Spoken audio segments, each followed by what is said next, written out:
Hi, my name is Brittany Henderson. I chose my career profile as a victims advocate.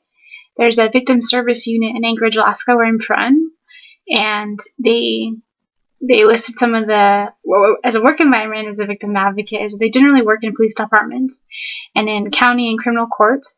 They typically see victims in their office, so the normal work hours are 8 to 5.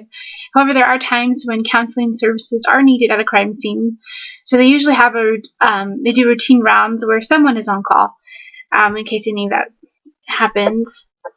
They're not like social workers, though, where they are always on call and they can be called anytime. Some of the stressors that they might have is in dealing with emotions of a crime victim, because usually when they see them, they're not done with the emotional toll that their ordeal has had on them. So you have also communication difficulties, because you deal with many different cultures, and also if they are emotional and not functioning correctly, it's hard to communicate with people. They also spend a lot of time coordinating times for the victims to meet in court and do interviews with prosecutors and district attorneys. So there's a lot of scheduling involved. So you're on your phone quite a bit also.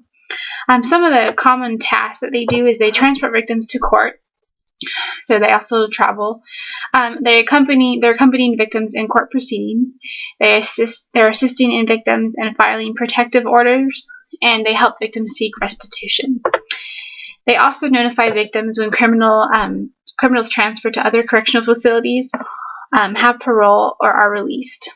The education requirements are a high school diploma and a bachelor's degree, and they typically want you to have some experience either in criminal justice or in behavioral sciences.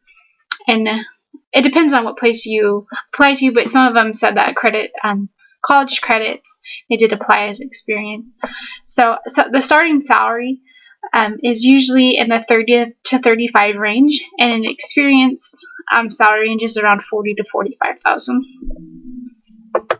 And I was looking at it, it looked like a victim's advocate.